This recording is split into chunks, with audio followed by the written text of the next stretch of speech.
एक सुंदर से राज्य में एक राजा रहता था। उस राजा का परिवार बड़ा खुशहाल जीवन बिताता था। आसपास के पड़ोसी राज्य भी संपन्न थे। आपस में किसी भी प्रकार की लड़ाई झगड़े नहीं थे। राजा अपने परिवार में बहुत खुश था। राजा की 3 पुत्रियां थीं और तीनों ही पुत्रियां बहुत समझदार थीं। एक दिन राजा तीनों पुत्रियों के साथ भोजन कर रहे थे। अचानक राजा के मन में एक प्रश्न आया। राजा ने अपनी तीनों पुत्रियों से कहा कि क्या तुम जो सुख सुविधाएं प्राप्त कर रही हो, क्या तुम मेरे भाग्य से प्राप्त कर रही हो या अपने भाग्य से प्राप्त कर रही हो? उनमें से 2 बड़ी पुत्रियों ने कहा कि पिताजी, हम आपके भाग्य से यह सुख सुविधाएं प्राप्त कर रहे हैं। अगर आप हमारे पिता राजा ना होते तो हमें इतनी सुख सुविधाएं, इतने बड़े महल, विभिन्न प्रकार के भोजन कभी नसीब नहीं होते और न ही हमें इतनी दास दासियां मिलती। आपके द्वारा अर्जित किया गया वैभव ही हम भोग रहे हैं। पुत्रियों के मुंह से इस बात को सुनकर राजा बहुत प्रसन्न होता है और अपने आप पर गर्व महसूस करता है। लेकिन राजा की छोटी पुत्री ने इस प्रश्न का उत्तर दिया कि पिताजी, मैं आपके भाग्य से नहीं बल्कि अपने भाग्य से, अपने कर्म के भाग्य से यह सुविधा प्राप्त कर रही हूँ, जो ये सुख सुविधाएं मुझे मिल रही हैं। इस बात को सुनकर राजा को बहुत ठेस पहुंची। राजा का चेहरा गुस्से से लाल पीला हो गया कि उसे अपनी सबसे छोटी पुत्री से इस उत्तर की आशा तो नहीं थी। समय बीतता है लेकिन राजा अपनी सबसे छोटी पुत्री की वह बात भुला नहीं पाता है। तीनों पुत्रियां विवाह लायक हो जाती है और राजा बड़े बड़े राज्य से अच्छे राजकुमार चुनकर अपने दोनों बड़ी पुत्रियों का विवाह करवा देता है। लेकिन छोटी पुत्री का विवाह क्रोध, अहंकार के कारण एक गरीब लकड़हारे से करवा देता है जो जंगल में रहता था। राजा ने अपनी पुत्री को विदाई देते हुए समय वह बात याद दिलाई, यदि तुम अपने भाग्य से यह वैभव का सुख प्राप्त कर रही हो तो निश्चित ही तुम्हें उस गरीब लकड़हारे के पास भी वह वैभव का सुख प्राप्त होगा। अन्यथा तुम्हें यह स्वीकार करना पड़ेगा कि आज तक जो सुख सुविधाएं प्राप्त हुई वह तुम्हारे भाग्य से नहीं बल्कि मेरे भाग्य से मिली थी। उस समय छोटी लड़की की विदाई हो जाती है। लेकिन लकड़हारा बहुत गरीब था और राजकुमारी अपने पति के साथ जंगल में खुशी के साथ चली जाती है। लेकिन उसके दिन बहुत कष्टदायी बीत रहे थे। लेकिन राजकुमारी जानती थी कि अगर मैं अपने भाग्य से राजमहल में जो सुख सुविधाएं प्राप्त कर रही थी, निश्चित ही मैं यहाँ भी वह सुख सुविधाएं प्राप्त करूंगी।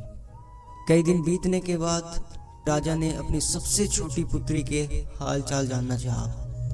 वो मन में सोचने लगा कि मेरी छोटी पुत्री का अहंकार, घमंड टूट गया होगा, वो बड़ी दुखी होगी। चलो उसका हाल चाल पूछते हैं। तो कुछ सेवकों को उसके घर भेजा और उन्हें कहा कि पुत्री को कहना कि किसी भी प्रकार की सहायता चाहिए तो वह अपने पिता को याद कर सकती है। लेकिन राजकुमारी ने किसी भी प्रकार की सहायता लेने से इनकार कर दिया, जिससे राजा और अहंकार हुआ और उन्हें क्रोध आया। और राजा ने सोचा कि मैं उस जंगल को ही नीलाम कर दूं जिससे वह अपना गुजारा चला रहे हैं। फिर फैसला किया और ऐलान कर दिया। वैसे ही लकड़हारे का जीवन इतने कष्टों से बीत रहा था।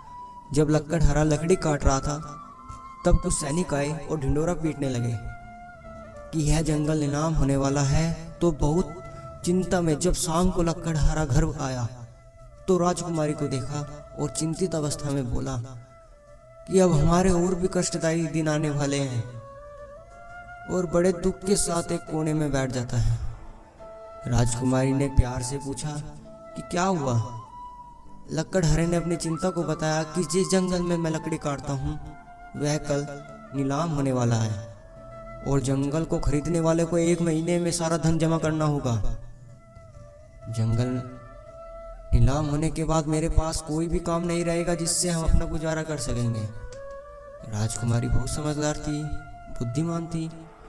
उसने अपनी तरकीब लगाई और लकड़हारे से कहा, जब जंगल की बोली लगे तो तुम भी वहां रहना और एक काम करना, जितनी भी बोली लगे हर बोली पर केवल 1 रुपया बढ़ा देना।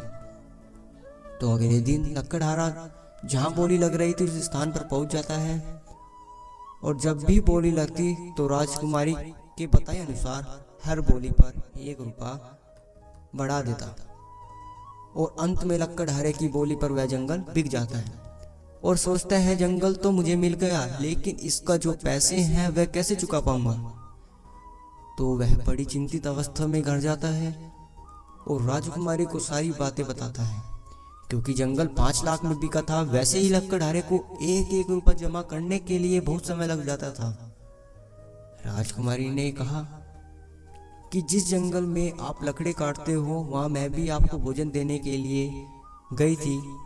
जब मैं वहाँ भ्रमण कर रही थी तो मैंने देखा कि उस जंगल में सारे पेड़ चंदन के हैं जिन्हें आप काटते हो। वह साधारण लकड़ी नहीं है। आप एक काम करें, आप उन लकड़ियों को दूसरे राज्य के राजा को बेच दीजिए और जो धन आएगा उससे जंगल के पैसों को चुका देंगे और जंगल में और पेड़ लगाएंगे और लकड़ियां काटकर राजा को बेच दिया करेंगे। तो लक्कड़हारा बोला, क्या राजा को नहीं पता होगा कि हमारे राज्य में चंदन का जंगल है। राजकुमारी ने कहा कि मालूम है, परंतु किस दिशा में है यह नहीं मालूम। लक्कड़हारा सारी बातें समझ गया और बहुत मेहनत करके लकड़ियों को काटकर दूर के राजाओं के बेचकर जंगल की सारी रकम 1 माह में चुका दी, जो कि 5 लाख थे, और साथ ही साथ नए पौधे लगाए ताकि उनका काम आगे भी चलता रहे। और धीरे धीरे दोनों धनवान हो गए और महल बनवाने के लिए काम शुरू करवाया और खूब मेहनत करता। लेकिन राजकुमारी महल का काम संभालती थी। तो एक दिन राजकुमारी छत पर खड़ी होकर मजदूरों का काम देख रही थी। तभी राजकुमारी को अपने पिता महाराज और पूरा राज परिवार मजदूरों के बीच कार्य करते हुए दिखा। तो राजकुमारी ने कुछ सेवकों को बुलाकर अपने सारे मजदूरों को छत पर बुलाने के लिए कहा, जिसमें राजकुमारी के पिता भी थे। और अपनी पुत्री को महल में देखकर राजा आश्चर्य से पूछते हैं कि तुम महल में कैसे। राजकुमारी अपने पिताजी से कहती है कि महाराज, जिस जंगल को आपने नीलाम करवाया था वह हमने खरीदा था, क्योंकि वह जंगल चंदन के पेड़ों का था। और सारी बातें बताई और अंत में राजा ने स्वीकार किया कि तुम सही थी। तुम अपने भाग्य से जो सुख सुविधाएं प्राप्त कर रही थी वो तुम्हारे भाग्य से ही प्राप्त हो रही थी। राजा को बहुत पश्चाताप हुआ, लेकिन राजा की ऐसी हालत कैसी हुई जिससे उसे मजदूरी करने के लिए आना पड़ा। एक दिन दूसरे राजा ने आक्रमण किया और पूरे राज्य को अपने कब्जे में ले लिया। तो राजा किसी तरह अपनी जान बचाकर अपने साथियों के साथ जंगल में भटकना पड़ा और आखिर उनको यहाँ मजदूरों का काम करना पड़ा। तो हमें यह कहानी यही सिखाती है कि कभी भी हमें यह नहीं सोचना कि यह मेरे कारण परिवार चलता है। नहीं, सब अपने कर्म अनुसार अपनी सुख सुविधाएं भोगते हैं। ऐसी कहानी के लिए चैनल सब्सक्राइब करें, क्योंकि इस चैनल पर ऐसी कहानी आती रहती हैं। ओम शांति।